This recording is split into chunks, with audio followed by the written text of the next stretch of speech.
আসসালামু আলাইকুম প্রিয় ভালোবাসার ভাইরা আমার। তো ষাঁড় বাছুরে লাভ বেশি নাকি বকনা বাছুরে লাভ বেশি এবং কোনটার চাহিদা সবথেকে বেশি থাকে? আজকের ভিডিওটা নতুন খামারিদের জন্য, যারা নতুন খামার করতে চাইতেছেন যে ভাইরা। তো তাদের যদি এই ধারণাটা থাকে, প্রথমে লস করার চান্স কম থাকে। যে আপনারা তো জানেন যে না, আমি কেমন গরু কিনবো এবং ৫টা ৬টা বা ২টা ৪টা বাছুর দিয়ে যারা শুরু করতে চাইতেছেন, যদি জানা থাকে যে না, এই বাছুর থেকে এই রকমের লাভ করা সম্ভব এবং বকনা বাছুর নাকি ষাঁড় বাছুর কোনটার চাহিদা সবসময় ১২ মাস বেশি থাকে এবং কোনটা কয় টাকায় কিনলে কয় টাকা বিক্রি করা যাবে, আনুমানিক একটা ধারণা যদি থাকে তাহলে প্রথম অবস্থায় আপনি লাভ করতে পারবেন। এটাই স্বাভাবিক, কোনো মানুষের উপর নির্ভর হতে হবে না। যাই হোক, প্রথমে আমি ষাঁড় যে বাচ্চা আছে, ষাঁড় বাছুরের খামার কিন্তু আমাদের বেশি আগ্রহ থাকে যে না, আমরা ২টা সেটে ষাঁড় বাচ্চা দিয়ে শুরু করব কোরবানিকে টার্গেট করে। তাদের জন্য ভুল ধারণাটা আজকের আপনাদের দূর হয়ে যাবে যে আসলে যে বকনা বাচ্চা থেকেও যে ২-৩ মাসে যে ষাঁড় বাচ্চা থেকে বেশি লাভ করা যায়, আজকের আপনাদের আমি প্রমাণটা দেখাবো। দেখেন যে এই যে সামনে ষাঁড় বাচ্চা দেখেন, এই ষাঁড় বাচ্চাটা বয়স হয়েছে ধরেন ৫ মাস, ৫ মাসের একটা বাচ্চা। গ্রোথ কিন্তু কত সুন্দর একটা গ্রোথ আসছে। এখন যারা নতুন তারা চিন্তা করেন যে ভালো কোয়ালিটিফুল, এমন কোয়ালিটিফুল বা এর থেকে ভালো ৪টা ৫টা বা ২টা বাচ্চা দিয়ে খামার করবো। ভাই একটা কথা বলে রাখি, দেখেন এই বাচ্চাটা অনেকে ধারণা করবেন যে ভাই আগামী কোরবানিতে এই বাচ্চাটা এখন যদি আগামী কোরবানির মধ্যে রাখি, আগামী কোরবানিতে ১.৫ লক্ষ ওভার বিক্রি করা যাবে। আপনারা এটা ধারণা করতে, আমি আমার ব্যক্তিগত অভিজ্ঞতা থেকে আপনাদের বলতেছি যে ভাই, এই যে বাছুরটা দেখতেছেন ১ বছর পালার পরে এমন ৪টা ৫টা দিয়ে আপনি শুরু করলেন, আগামী কোরবানিতে ১ লক্ষ ওভার তো যাবেই না, ৭০ থেকে ৮০ হাজার বা ৯০ হাজার টাকার মধ্যে থাকবে এটার দাম।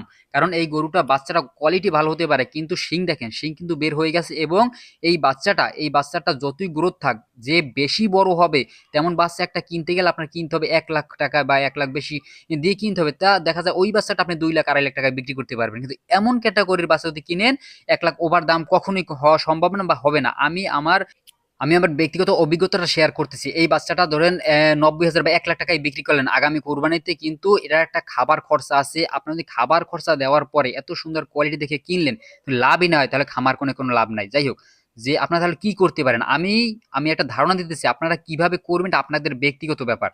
এখন আমি ষাঁড় বাছুরের ক্ষেত্রে যে পরামর্শটা আপনাদের দেব, দেখেন আপনারা যদি ষাঁড় বাচ্চার খামার করতেছেন তাহলে দেখা যায় যে একেবারে ভালো কোয়ালিটি যদি কিনতে পারেন, যে ১ লাখ টাকা একটা বাচ্চা কিনছেন, ওই বাচ্চাটাকে আরো ৩০ হাজার বা ৪০ হাজার খাওয়াইলেও কিন্তু লস নাই, কারণ আগামী কুরবানিতে ওই বাচ্চাটা আপনি বিক্রি করতে পারবেন ২ লাখ বা ২ লাখ ওভার, এটা লাভ আছে। কিন্তু এমন কটা করে যদি বাচ্চা কিনেন তাহলে দেখা যায় যে আপনি কিনছেন ৫০ হাজার টাকায়, খাওয়াইলেন আরো ২০ হাজার বা ৩০ হাজার, খাওয়ানি খরচা কিন্তু একই, কিন্তু কোরবানি যখন বিক্রি করতে যাইবেন বিক্রি করতে পারবেন ৯০ থেকে ১ লাখ টাকা।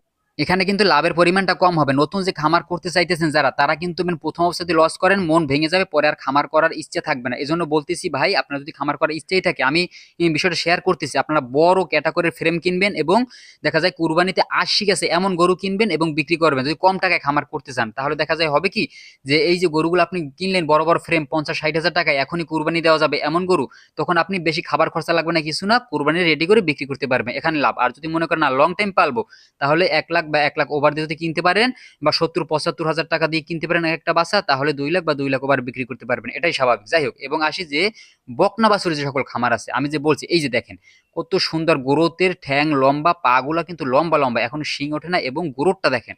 এই যে বকনা বাচ্চাগুলো আছে, এর খামারেও কিন্তু ভালো পরিমাণে টাকা লাভ করা সম্ভব যদি আপনি সেই টেকনিকটা জানেন। এখন কিভাবে করবেন দেখেন, যে এই যে সকল বকনা বাচ্চা আছে, হাটে যাবেন বা বিভিন্ন জায়গায় আপনারা কিন্তু দেখবেন যে ভালো গ্রোথের কিন্তু বাছুর পাওয়া যায়, বকনা বাচ্চাগুলো পাওয়া যায় কিন্তু শুকনো, গ্রোথ ভালো শুকনো, ভালো করে বুঝবেন।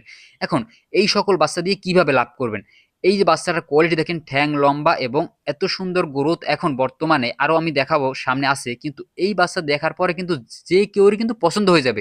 এগুলো গৃহস্থীরা নেবে, গৃহস্থী যারা গ্রামে পালতি নেয় বাচ্চা, সেই সকল লোকজনের কিন্তু দেখলেই এমন গরু পছন্দ হয়ে যাবে। এখন চাহিদাটা কেমন থাকে দেখেন, যে এই বকনা বাচ্চা যদি আপনি শুকনোতা কিনেন, ভালো গরুর দেখে, ঠ্যাং লম্বা, পা লম্বা, কান টান মাথা টাথা দেখে কিনতে পারেন।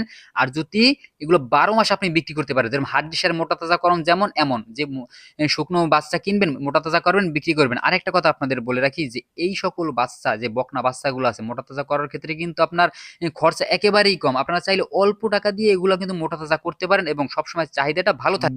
বিষয়টা হয় কি, নতুন যে ভাইরা আছেন যারা খামার করতে চান, যে ২টা ৪টা বাছুর দিয়ে খামার করবে, তারা কি করে, যে এমন দেখা যায় ৩০-৪০ হাজার বা ৫০ হাজার টাকা দিয়ে ষাঁড় বাচ্চা কিনে তারপর খামার করে, আগামী কুরবানি যাই দেখে হয় বয়সে হয় নাই, বা দেখা যায় যে খাবার খরচা বাদ দেওয়ার পরে তারা কোনো প্রফিট করতে পারতেছে না। সেক্ষেত্রে আমার পরামর্শ ভাই, আমি আগেই দিছি। এখন আপনারা করবেন কি করবেন না আপনার ব্যক্তিগত ব্যাপার, যে আপনারা ২ ক্যাটেগরির ষাঁড় বাচ্চা দিয়া খামার করতে পারেন। আপনারা ষাঁড় বাচ্চা কিনবেন ছোট মোটা তাজা করতে পারেন, এবং দেখা যায় যে আপনারা বড় ফ্রেম কিনতে পারেন, মোটা তাজা করে বিক্রি করবেন কোরবানিতে, এটাও করতে পারেন। এবং আপনারা বেশি টাকা দিয়ে বড় বড় বাচ্চা কিনে আপনারা দেখা যায় ওখান থেকে ভালো পরিমাণ টাকা প্রফিট করতে পারেন। এখন আপনারা চাইলে যেকোনো একটা ক্যাটাগরি নিয়ে খামার যদি করতে পারেন, আশা করি যে ভালো কিছু করতে পারবেন। যাই হোক, তারপর বকনা বাচ্চার বিষয়টা, যে আপনারা শুকনা যে সকল বকনা বাচ্চা আছে কিনবেন, মোটা তাজা করবেন, বিক্রি করবেন। ১২ মাসের চাহিদা থাকে যখন দেখবেন, কারণ যে সুন্দর একটা জিনিস সবারই পছন্দ হয়। যখন আপনি বাজার থেকে একেবারে নাথিং ছাটাই মালটা কিনে আনলেন এবং মোটা তাজা করে সুন্দর করে হাটে উঠাইলেন, এই যে দেখেন এমন সুন্দর করে যদি উঠাইতে পারেন সবারই পছন্দ হবে, এটাই স্বাভাবিক। সবাই ভালো থাকবেন। যদি ভিডিওটা ভালো লাগে অবশ্যই এটা লাইক, এটা সাবস্ক্রাইব করে রাখবেন। ধন্যবাদ সবাইকে।